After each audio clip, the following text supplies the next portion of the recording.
Hi, this is Nancy Rolfsmo with On Point TV and Quilting with Nancy. Thank you for joining me live on this Sunday evening. I want to give us a little bit of a time frame. We are in February, I don't know, the middle of February somewhere, 2023, because I'm going to be talking about an event that's going to take place April 2023. So if you're watching this in May, then you'll have missed the event in April, but you'll know that it's there and hopefully we'll be doing it again. And the event I want to talk about is the quilt retreat. So I'm going to have my first ever Quilting with Nancy on Point on the Lake quilting retreat. It will be taking place at Grand Haven, Michigan. So for those of us living in Michigan, this is how we, tell you where we live. I live in Grand Rapids. Grand Haven is right here on the lake in a beautiful location. If you're interested, you can send me information or send me a question at quiltingwithnancy@gmail.com. There's also a video from just a couple weeks ago where you can see a whole bunch of pictures of the retreat center and more information. All right. So looks like somebody's here. Hello, Australia. That's always so fun. You hear me? Great. Thank you, Georgia. I appreciate that. So behind me are two of the quilts that are for the retreat that are partially made because there will be 3 levels. And the reason that I'm doing this video is because I need to paint more fabrics for these quilts. So when you're looking at this one, this would be the beginner quilt. Let me show you what that looks like in there. All right, so this will be the beginner quilt. This will be made with some 9 patches, and I'm hoping that we'll kind of do like, some swapping of them and stuff like that. Hi, Ludington, and Hawaii, aloha, and Colorado. So we'll be kind of swapping because the idea of these 9 patches is that it be really super scrappy. And then from there, you will be able to swap them back and forth. So this is going to be my version of the beginner version. So let's say somebody wants to come to the retreat and, they're really not comfortable with the quilting skills. They may be thinking, I'm going to go to the retreat and I'm going to learn from Nancy more efficient and accurate ways to do my quilting. I don't want to be struggling with the project. I want to have a simple enough project so I can learn new techniques without stressing out about whether or not it's going to be too hard. That's what the beginner version is going to be for. All of my 9 patches will be made with my painted fabric. So each one of these, I wish you could see them up close because they're all going to be done with my painted fabrics. Now, you don't have to do that. I wouldn't expect most people will be doing that. Maybe some of you that have tried some of the painting might want to consider doing that. So that'll be how I'm going to make mine. I needed some more colors in order to do that. Hi, Della. Hope you're doing great out there. I won't be in Long Beach this year, though. Last year I taught, or the beginning, yeah, last year I taught in Long Beach and I couldn't this year. The flights were just too expensive. So I'm really, really sorry. So that's the beginner version. This is the intermediate version. Again, not going to be really hard. You got the 9 patches, the same kind of 9 patch of a 9 patch block, but the sashings are going to make it pretty interesting. In giving you, depending on what fabric you put in those 4 squares in the middle, you could do some really cool quilting. Hello, London in the UK and Brazil, boy, and Kalamazoo. Hi, Marcia. Thanks for coming to us all the way from Kalamazoo. It's about 5 minutes from our house. And then this will be the advanced version. This is called a Jack's quilt. And this is the one that kind of started it for me. When I decided I wanted to do a retreat, this is the one that I wanted to make. And one of the gals in my EQ training session gave it a try and she said, all right, it was kind of difficult, not sure how it worked and stuff. But mine so far is coming along pretty good. So this is what I have. It will be done in rows, but I wanted to kind of put it together here. So I only basted this one edge here together. Now this won't be hard because I'll be there to tell you exactly what to do every time. But we'll start with the 9 patches. And so on the retreat, you'll be able to do whatever you want. If you want to work on these, you can do that. Some of these, this will be so quick, you'll be able to bring your own projects and do some other things. All right. So that's enough about the retreat for now. Let's talk about painting on fabric. For those of you that have been watching my channel for a while, know that I do this a lot. I absolutely love painting on fabric because it's creative. It's all mine. I don't have to be an artist with paints to make it work because I use these really cool stencils and stamps using a monoprinting plate. So I get wonderful, wonderful detailed impressions of all of the stencils. And for the most part, everything I use comes from joggles.com. So in the description below is a link to joggles.com and some of the individual pieces. The truth is if you follow that link, I actually get a small commission. So if you think that you're interested in painting on fabric, go to joggles.com and pick up some of these supplies. Oftentimes, when I am doing this, yeah, I know it's really fun, isn't it? When I'm doing this, I work with 3 gel presses. And when I first started, I only had 1, then I went to 2, then I went to 3. I'm going to do it with just 1 this time. So you could consider starting to paint your own fabric with minimal supplies. You don't have to have all the stuff I have because for heaven's sakes, I've been teaching it for over 5 years. So do you think I have acquired a few stencils? Yeah, maybe a little bit. And I'm going to be telling you about a way to layer complex designs. And this technique, actually, I don't take credit for it. It comes from a gal. Her name is Elizabeth St. Hilaire. She is a fabulous artist who designs many of the stencils and stamps that I use. All of them are available at joggles.com. And she also has a YouTube channel called Paper Paintings. She paints on paper. Everything that she does, all of her gel press stuff is done on paper, which 90% of the people that use these techniques are doing it on paper. Well, I'm a quilter. I want to do it on fabric. All of these are totally washable, permanent on fabrics. So you don't need to be afraid of that. You can use these kind of artsy techniques without having to be an artist, although I think we're all artists. I don't want anybody thinking I'm not calling you an artist. And then you're making your very own fabric. So let me look here. Yep. Oh, yeah, 2 gel presses. After a while, you get to working with 2 gel presses. All right, Florida and Alberta, thank you all for watching. So I'm going to switch now to the overhead camera so that you can see what I'm working on. Throughout this, people will say, actually, I do know that Joggles, Linda, I can't actually see it all the way from there. Linda, that Joggles does ship to Canada. She does do international shipping, and I know this for a fact because I worked with her for 1 summer, and we were packing things international. So go and see what you can find at joggles.com. Throughout the making of these, people are going to say, how do you clean your gel press plate? I clean my gel press plate by putting 1 layer of paint down and then leaving a piece of fabric on for, I don't know, 10 minutes or so. All right. So this piece I've left down for 10 minutes so that I can show you how clean the plate gets. Now you are looking at the gel press plate, or you're looking actually at my Tim Holtz glass mat through a gel press plate. I like to make these base coats first, and I'll explain to you when I'm doing that. But underneath, this is the gel press. This is what the gel press is. It is an ooey gooey jelly, feels stretchy. It's made actually in, I want to say New Jersey. I think that's where it's made, by a company that makes other medical supplies actually. So gel press, that's the ones. Now the one I'm using is the 9 by 11. There's a 6 by 9, an 8 by 10. What was George bought the really big one, the very first. I think it was like 12 by 12. They come in all sorts of different sizes, but this is what it is. Underneath, I have my Tim Holtz glass mat. It is just a tempered glass. The printing is underneath. Usually it's used by paper crafters because that's what they do, but I love it because it holds my gel press. It doesn't let it slide. Over here, I'm going to show you a technique for doing with stamps, and for that, I have another gel press. When I'm peeling this off, I want you to know this was a black fabric, right? I used on here Neopaque by Jacquard. So I'm going to mostly talk to you about 2 paints.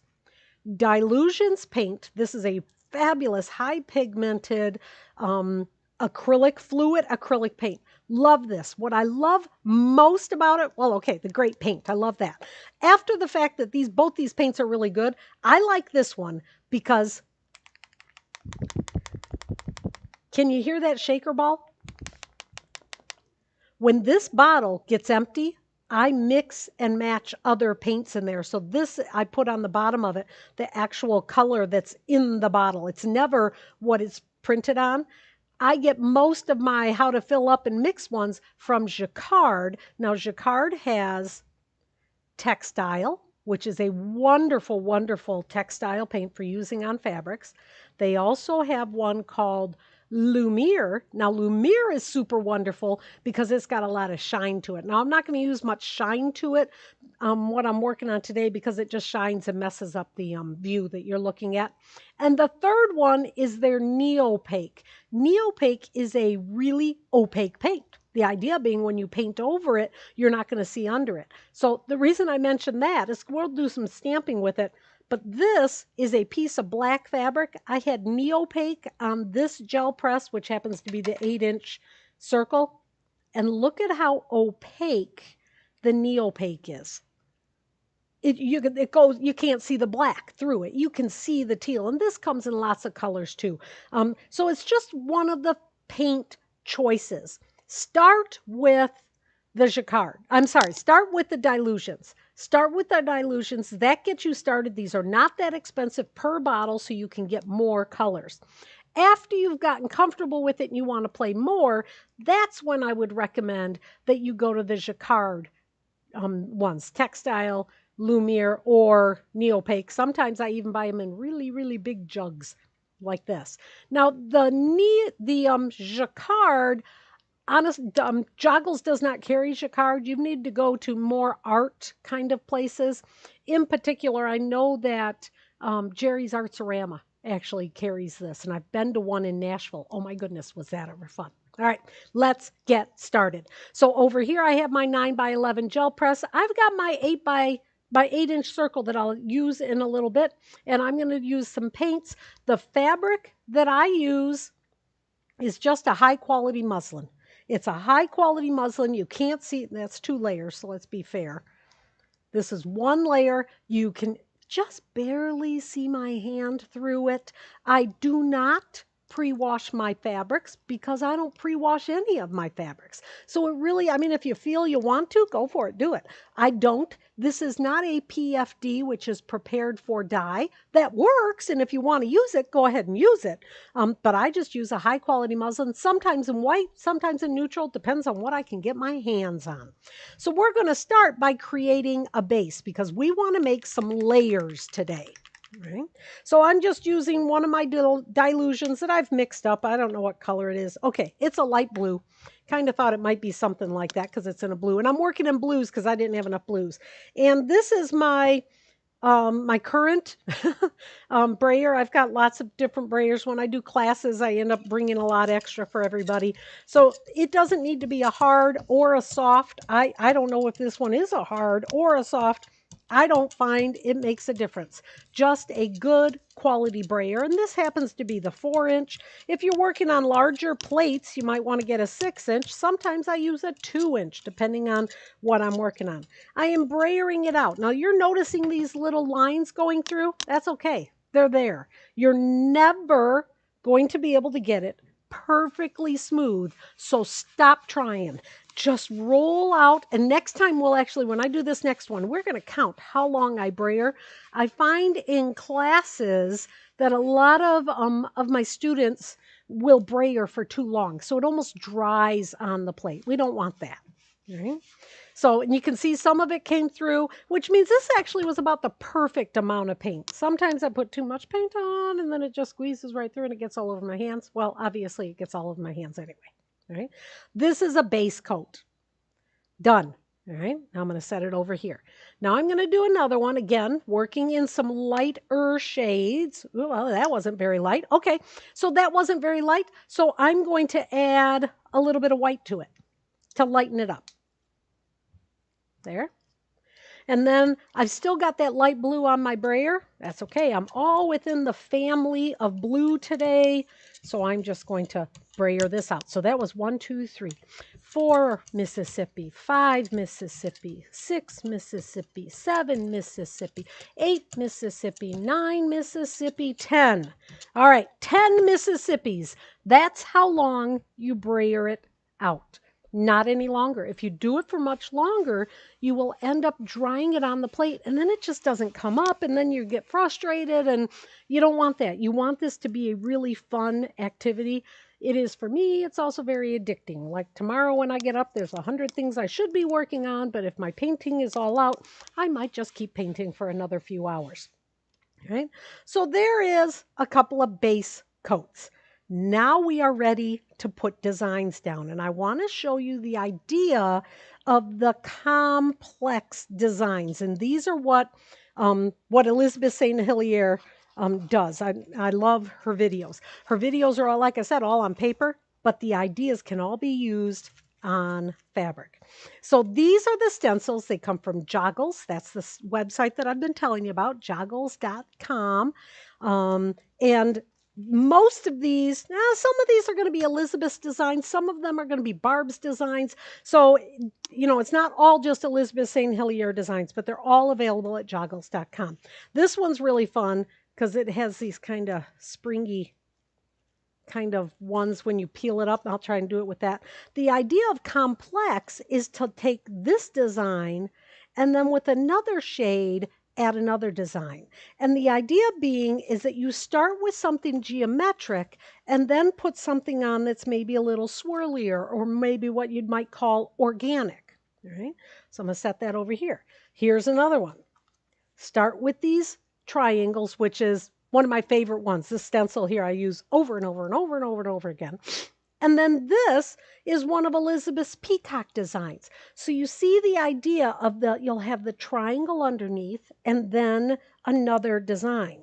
And then on top of that, we might add stamps. So here, this again, one of my favorite ones. This one's really cool because when you paint it, like I've done it with yellow and yellow orange, and if I need a center of a flower for applique, I'll cut it out right there. One of my students actually taught me that. And I'm like, it makes the coolest centers to a flower. So that would be my geometric and then a flower going on top of it. I'm not sure how well you can see that. You can see that a little bit better. So that one gives a lot of movement to it. This, another one of my favorite ones, is, I don't know what they're called. Can't even tell you. Couldn't even try to come up with the names. And then on top of that, let's do it this way so you can see. Another one of the peacock ones. All right. So that's kind of the idea. And I think we'll do that very first set that I did first. We're going to play with this one for now. But before I do that, I want to show you some of the ones that I've worked on today. All right.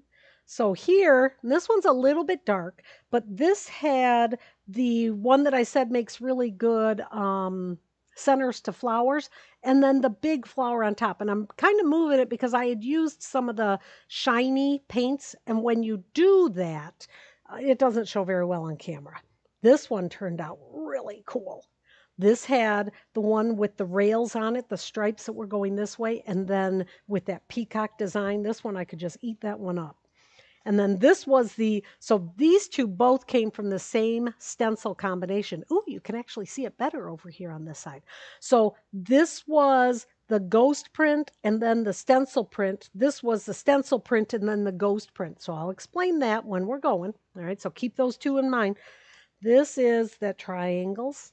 Love the triangles. And then a very light covering. I actually used the back of the stencil instead of the ghost print to actually get that kind of peacock on there. So you get those motions. Motions, that sounded funny. Here again, I have those triangles, and that was just a little bit of stencil on.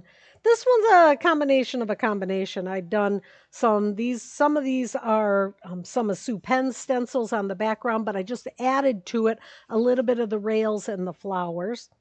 And then these are the ones that I did a little stamping on, and I'll explain that. We'll do one of those. Let me see if I can find one here. All right. So here I had the 2 layers and then you see the peacock on there, but it was just a little bit too too perfect, if that sounds ridiculous. Yeah. And so I added with it a little bit of a teal of a stamp. And in this case, I used this stamp. So the stamps that I use are foam stamps. They're about a 1/2 inch thick, available at Joggles. She cuts them right there at her place in Rhode Island. And that's how I do the stamping. And I'll show you the other ones that I've done. So that was that one. This one, this used one of Elizabeth's peacock stamps. These were one of the newer ones, and you can see what it added to it. It was just a little bland without it. And then this one, I didn't finish it because I wanted you to kind of see the before and after. So before, it was like that. Yeah, there's a lot of complex stuff going on, but it was just almost a little bit too blue. So then I took this stencil with the neopaque teal so that the neopaque could be seen on top of the other paints. All right. The paints that I'm using, Jeanette, yep, you're a little late, but that's all right. Mostly are the Dilutions paints. The link below is going to take you to the paints, the stencils, and the gel press that I use, and they're available at joggles.com. All right. So let me get these ones that I feel are all done. All of these I think are done. I'm going, these are going to all end up in my retreat quilt. Okay, let's set those over there and let's get started. So I first want to make us a base. No, I already made 2 bases. All right, I made 2 bases. Remember, I got a little bit gooping on my gel, on my brayer. You want to try and keep your brayer clean of goop, not clean of paint. That would be impossible. Here, let me just going to grab this and roll that off, see if I can get those goopies to come off. Yeah, there's another one. I'm not sure where they're coming from. It's usually stuff left on the fabric that is going to make it be like that. You want it to dry to be as smooth. So I have done a couple of bases, right? I got that base, and I'm going to use these 2 bases, 2 light blue bases. Now I'm going to bring in the 2 stencils that I'm going to use. So I'm going to use first this stencil, and we're going to call this one Big Square Swirly Stencil because I don't know what its real name is. Oops, got the paper stuck. Right?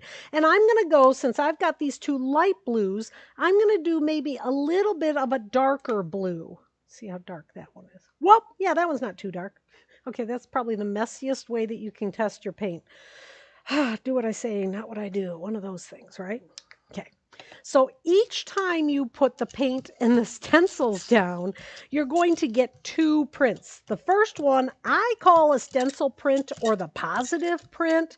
And then the second one, I need a little bit more paint. The second one is what is generally called a ghost print. All right, kind of like the negative print. So there we go. There's my 10 seconds. Okay. Now I'm going to put my square spiral stencil down. Okay, and it's kind of boingy, boingy, boingy. Don't get seasick by that, but I love that. Right, that goes down. Okay, now the stencils are going to be 9 by 12, so the same width that the plate is, but a little bigger top to bottom. Okay, oops, let's get him to lay down. Okay. Now I'm going to bring the paint in. Now these dry really fast. Usually people about this time are going, how long does it take to dry? From the moment I peel it up, I consider it dry enough to move on to the next step. Now, when you're trying to get the stencil design, you want to really use the palms of your hands, and you're pushing down to try to get that paint out of that design. Okay, so pushing down, pushing down, pushing down. All right, how many layers of paint do you use generally? So I've never found it to really affect sewing, and it never gets any stiffer than if you were doing a fusible applique. But as a general rule, I try not to do more than 3 layers. Sometimes I might do a 4th. Sometimes I'll only do 2. But as a general rule, I shoot for 3.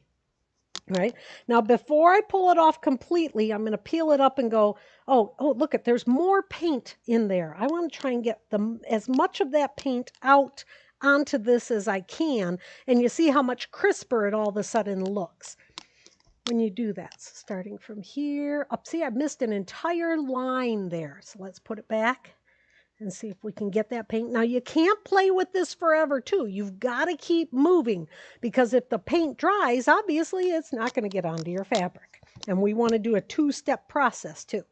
All right, so there's my first pull. Really, really fun. Now I'm going to peel this up, and normally I'll take this and put it on another stencil, but we're not going to do, another gel press plate. I'm just going to take it over here, and I've laid it on top of another piece of fabric. This is the ghost print, so I'm going to take this one that is a solid that I've made, and I'm going to put this down onto the ghost print. Do I heat set? I do not wash my fabrics ahead of time, and yes, you can heat set it if you take it to the iron and heat set it. But the truth of the matter is if you leave it there, over time, it's going to be permanent anyhow. If you've ever done any painting, you know that it's permanent on your painting clothes. And we're quilters. I'm going to make quilts out of this. And in the process of quilting, you are going to cut the fabric, sew the fabric, press the fabric. Voila! You have heat set it again. I do not concern myself with heat setting it, but if it makes you feel good, you have my permission to heat set till your heart's desire, okay? All right, so I'm going to leave that one on a little bit. And then, and then this guy here, because I do like to leave that ghost print down for a little bit. The paint was on the underside of this stencil. I do not clean off my stencils either. All right. Stencils just get used and used and used, and I don't clean them off. So this is going to leave just a little bit of an impression on that. It's just getting the paint off the back side of the stencil. So I'm going to put that over there. All right. So I'll continue to add to this one. All right. Now we have the positive. We have the back side of the stencil. And now we're going to have the ghost print. All just using one gel press plate. Now that's a beauty. As a general rule, many people tell me that they like the ghost print best. This is really cool. I like how crisp this is, but something about the ghost print is just, it just is nice, right? So we've done the first layer. So with our complex design that we're trying to come up with, remember we're starting with the square swirly stencil, and then we're going to put this long leafy one on top. All right, so let's get this one out of the way. So for the long leafy one, we've got to go to a darker color. And I'm pretty sure this one's going to be darker. Yeah, that one's darker. All right. And because this is a skinny stencil, I don't want to put too much down. I have found that with the skinny lined stencils, if you put too much down, it kind of gets muddy. And that just is a matter of you taking time figuring out, the more you do, you're going to get better at it. Everything I know in life, the more you do, you get better at it, right? And so that's what I've found with this. Now I'm going to put down the long squiggly. Now on this one, let's see. Nope, let's put it there because they're longer than my plate. All right. This one, I'm going to do it over top of this. All right. So we'll have the strong print with the strong print. Let's see what this gets us. All right. Pushing it down. Now, what this should give us, I'm saying should because you never really kind of know. Yes, I do wash my quilts. I wash all of my quilts. I have cats. When a quilt is done and it's going to be taken to a show, or if it's going to be taken to one of my lectures or a class, it has to be washed. Otherwise, it's covered with cat hair. And it's totally permanent and it does not bleed. I have a quilt that I made with red painted fabric and solid white fabric, and I've washed it a couple times just to prove my point, and it doesn't bleed. All right. They are always permanent. Yep. Nope. No concerns over time either. Nope. I don't know. I can't tell you that one, Rachel, because I've not been over time, but I think they're going to be just fine. Right? So let's see what we got here. Okay, this is good. This is good. Oh, wait a minute. Let me get a little bit more out. Stuff. When you watch people do this on paper, it comes up a lot easier with paper than it does with fabric. Just know that it is just the case. All right, check that out. Now this is exactly what I was looking for with a complex design. You are very welcome. The idea of the solid, the design, and then this showing the light of the original solid background. Love this. All right. Now we're going to pick this one up, and just for kicks and giggles, I'm going to lay that wet stencil on the top of this previous solid that I'd already made. Set him there. Now I'm going to take this one that was my ghost print from the square swirlies, and I'm going to put him down and hopefully get some really crisp lines from that vine design that I love so much. All right. Now I know people have done this. I've taught many classes with this, where when I teach the class, like at Houston Festival, I teach it down there. So if you get to come down to Houston Festival, I also am going to teach it this year at the AQS in Grand Rapids, which is kind of cool when I teach at Grand Rapids AQS, because I live in Grand Rapids, so it's about 9 minutes from my house. So that's always fun. But they have approved for me to do the painting on fabric there, so I'm really excited. And I oftentimes do teach it at my local shop. The shop that I teach at here in Grand Rapids is Smith Owen Sewing Center. All right, so let's see what we get.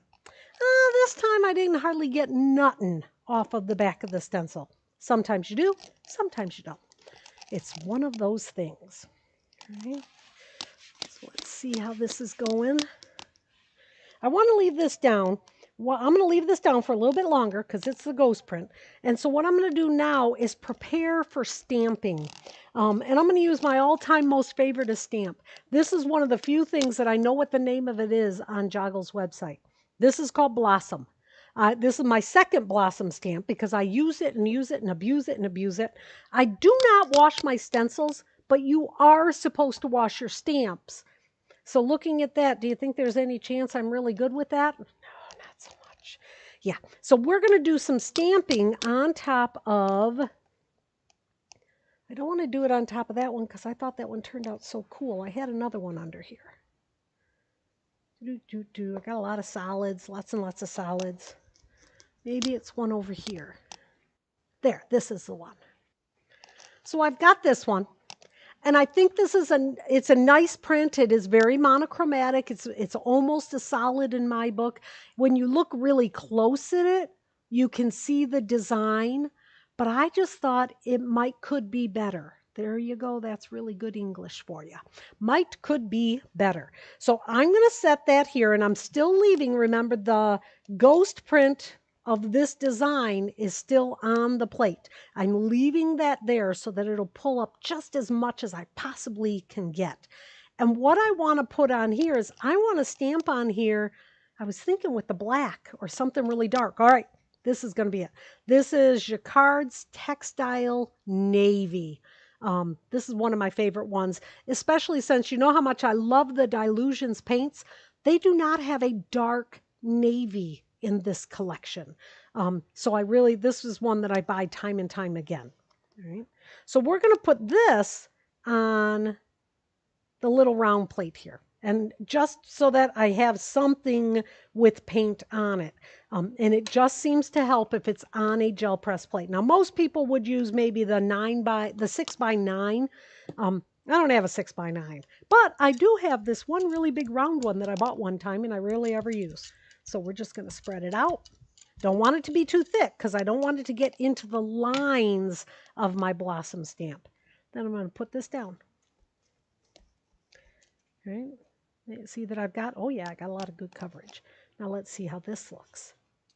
With that dark blue, I'm thinking this is going to be, all right, I'm thinking it's going to be awesome. Oh, sometimes I wish I would test it ahead of time. Oh yeah. Okay, that one's cool, that one's cool. I done good. I'm dancing here behind the camera and you can't see me. If you come to the retreat, I'm actually learning a new rap song. It'll be a surprise. It's all about quilting. My friend Dana's husband is very creative. Gina's very creative at making up rap songs too, but this one was done by my friend Dana's husband. I'm super excited. Got to press down. Now that looks cool. And like I said, I liked the back of this one, or I liked what was going on, but it was just not going on enough. All right, so let's get this spread out a little bit more. Pick up just a couple more, so I'll get these. I love the dots on the end of the long lines. Everything about this stamp. This one's called Blossom. If you started doing any of these, you got to be sure you get yourself Blossom. She's the best one. And she's the best one for in my classes. If I bring them to sell, I'll always sell quite a few of the Blossoms. And then Barb at Joggles told me that it is actually her best-selling stamp anyway. So I know they'll never discontinue it. All right, now that, I mean, I'm hoping you all agree, that one's awesome. So it's got that complex background and then the blossom stamped with that dark navy. So now I'm going to clean this up. I don't want this one to get dry on there. Oops, shift it around a little bit. I have them on a piece of white fabric because if I put it like that, you see the glare of the lights above. All right, so I'm just going to spread that out. I'm going to take, because I'm not going to actually use this again, so I'm just going to put it on this one that had the teal on it, just so I can get it picked up and it'll be clean. And this will be our final one here. So remember, this one had the squirrely, well, it had a solid base, then it had the square swirlies, and then that vine. That was the stencil pickup. This is the ghost print of both of those stencils.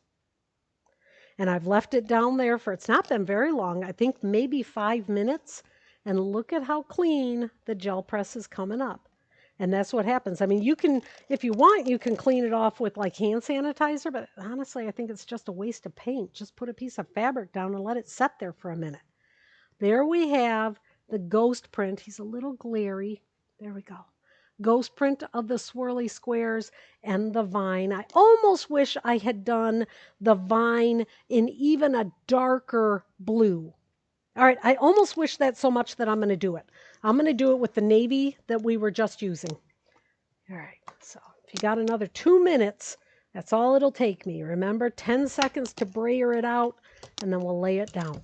I just feel like it needs something else, and I think I'm going to do the stencil pull, the first design pull, right onto the ghost print, and then I'll do the ghost print over the other one. And, you know, if it turns out really yucky, then we'll all just go, oh, well, that's life. Move on. Okay, so where's the stencil? There it is. All right, so I'm going to do the same viney stencil. And this time, the vines are going up. So on this one, the vines are going up this way. So I'm going to turn it around. So now they'll be, no, I'm not. I'm going to keep it the same. I'm thinking maybe it'll almost look like a shadowing effect. I don't know. It's all experimental. So this is going to get that dark navy. And this is not the neopaque navy. I do have a neopaque navy that I wanted to use today, but I couldn't open the jar, and I had Bill working on the sound and everything else, so I didn't get time for him to try and open the jar for me, and I forgot. Okay, so I want to get as much out of those gaps as I can, and you can see that I am getting it, right? Okay, this is looking good, because this is really noticeable that I've done what I've done. You can really see this vine. All right, that one's awesome. Okay. So there, complex print. We did the squiggly square, or the swirl square, then we did a medium version, and those were both the ghost prints. Then this is the solid, and you can see the other designs going on in the back. Now I'm going to pick this up, and I'm going to get those dark solid lines in a ghost print to be on top of the one, let me show you what it's like before, the one that had the first. Okay. Put that down. I want to leave it there for a second, then I'm going to pull it up. So I'm going to come back to the front camera. Hi, that's where I was. All right, I need to find my pink cap and stuff. So again, these are the couple of the quilts for the retreat. When you're looking at the retreat prices, I think the most common question I have is like the room for the retreat If you do a twin size bed that's sharing a room with 2 other people, it's like $250. And people keep asking me, is that per night? No, no, no, no, no. That's for all 4 nights. $250. The retreat itself, if you happen to be local or like there was somebody from Kentwood and Ludington, you can come in per day and then it's just $300 for the whole time. So in terms of a retreat prices, I got to tell you, I'm thinking the price is really, really good. You just got to get yourself here. Don't, if you're flying, don't worry about bringing a machine. Don't worry about bringing your big tools. We got plenty to share, plenty to go around. All right. Okay. So let's check and see how this one is looking. This was the ghost print with the dark. There. You see it?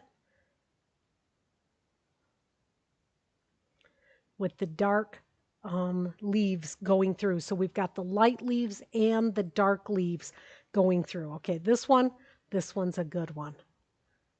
All right, yeah, you can fly. You can fly all the way from Kentucky to the retreat. All right. So there you have it. So I've painted more fabrics to use in my retreat quilts. I've got to get these 2 done, and then I got to work on the intermediate version. And in the meantime, I'm working on a whole nother book version, and I've started working at the nursery too. So sleep is becoming more of optional than something required to do. Thank you all very much for joining me. I do really appreciate it. The links below will take you to joggles.com. If you watch the entire video again, you'll see how I deal with my fabric and stuff. Be sure that you have hit the subscribe button. And when you hit the subscribe button, there is a bell or something there because they've changed it a little bit, that says notify. If you click on that, then when I schedule a live like this, or if we publish a new video, then you will actually get a notification that says, hey, Nancy's got a new video, check it out. Also, the community page is another way to check it out. And join button. So I do have membership, which really makes it possible for me to continue doing what I'm doing. So if you like the videos and you want me to keep doing them, check out the membership page. That makes it possible for me to keep doing this. Any other questions? Thank you very much. Oh, Georgia, you got to get scheduled. Honest to Pete, Athena's hoping that you fly in so that she can pick you up from the airport to bring you in. No pressure. No pressure. Do what you got to do. All right. Thank you all for joining me. I really appreciate it. Let's see. A closing slide. That is